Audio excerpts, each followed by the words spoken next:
Hi everyone. Okay, so as promised, I am going to show you all how I make my journal covers. But I want to start off by giving a trigger warning so that those of you that want to leave can leave. The next journal I'm making is very horror based, it's spooky, it's scary. So if you do not like anything like that, if you do not like anything to do with possession, horror, fright, scare, anything to do with that, but mostly about possession, and you'll see why when you see the images, then scroll away now. Okay, so if you've stayed, I know you're okay, so don't come at me. So with each journal cover, if it's more than one signature, I use grey board that I got from Amazon Schmamazon. This grey board that I use, it's about 2mm thick and it's A3 size. And one A3 sheet tends to make one journal cover for me. Now all my journals are different sizes, as I said in my previous video.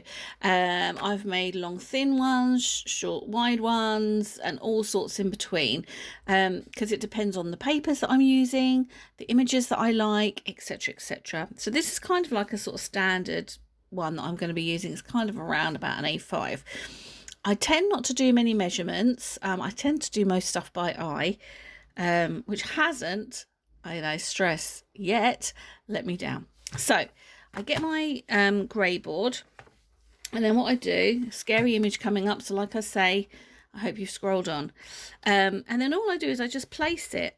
Now these papers are, let me do inches because that's usually what I use.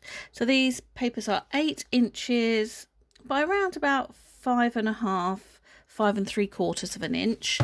And all I do is I just place it. I like to have around about 1.5 centimeters on each side to clear, because I like using lace and texture and all sorts like that. So I tend to just place it like that and then leave a tiny gap here, and then that's how I measure. So I will show you on the other side, because I've already measured it, that square there is big enough for what I want to use. So if I kind of put it there, I've got a bit at the top, a bit at the bottom, and a bit at the side, and then just that bit there. So that's going to be the size template that I'm going to use. What I will do is I get my trusty old Stanley, and I cut that out, and then I literally just use that as the template for the next bit, and then the spare bit I tend to use for the spine, but I'll show you that bit in a sec. Okie dokie, so I've cut those bits out. You can see my first line was really wonky, so I had to straighten that up. Now these are never going to be exactly the same. I normally have like maybe 1mm difference. Like you can see that one's a bit higher there. It doesn't matter, they're going to get covered. One's at the front, one's at the back. No one will notice, and if they do, they shouldn't be buying a handmade junk journal, because imperfection is perfection. Remember that quote, it comes back often in our community. So that's going to be my front cover and my back cover, and then literally the bit at the end I always find is just enough for my 2 signatures. I'm hoping I can show you here, but you kind of want them relatively spaced out, but them to have enough space, because as well, if you're going to make your junk journals quite chunky, that's what I was trying to say, then you want to have quite a bit of room, which ours do tend to be. So it's a nice size for 2 signatures, so really love that. Okay, so the next thing to do is to tape them together. Let me go grab my tape, be back in a sec. Okay, so I use this bookbinding tape.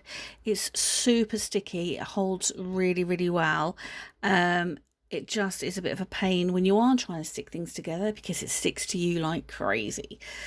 So have something to hand. I normally use my scissors or my little tweezers just to kind of eke it off. But anyway, let me show you how I do it. So that's going to be the length. And everyone does it different, but this is the way I find it easiest to do.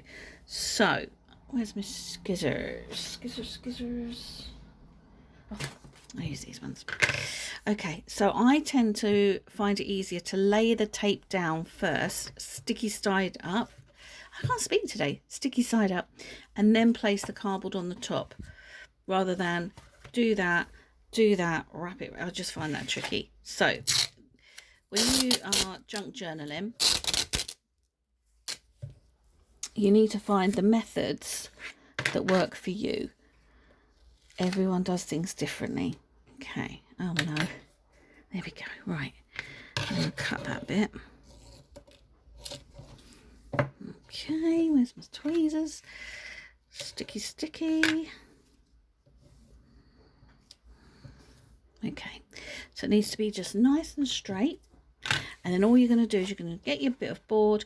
Now, what you're going to do is when you place the boards together, you need to have a gap in the middle so that there's the pliability there for opening and closing, okay?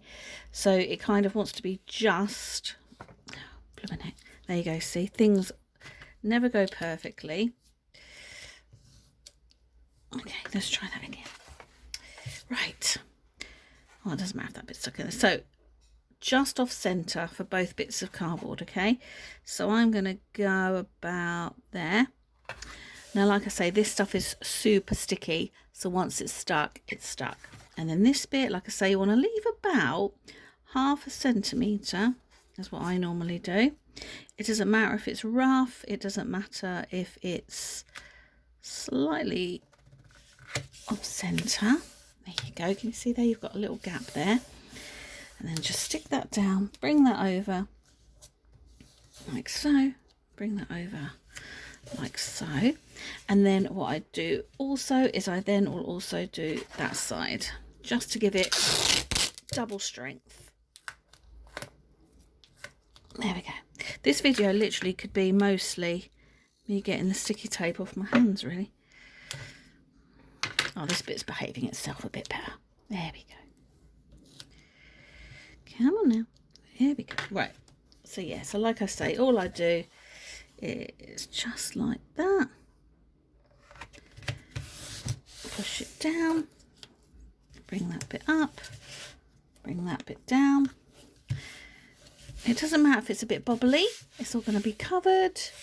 And then all I do next is I just get something like my bone folder or thingy, and I just go in the gap.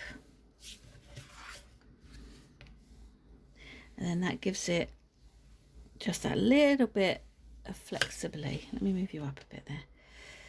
There we go. And I just wedge it in like that. Just gives it a little bit of manoeuvrability. Like so. And like I say, it doesn't matter if it bubbles up because it's going to be covered. Okay, I'm going to do the other side quickly and then I'll be back. And just like that, there you go. Cover all done. So you can see there, if I just pop these in, it's just going to be a really nice size because lace will be coming out, etc, etc. And it'll hopefully be nice and chunky. Okay, so that's how the actual cover is made. And now we just have to cover it. So I'm going to get my funky fabric and I will do another video on that. Any questions, as always, just message. Thanks for watching. Bye.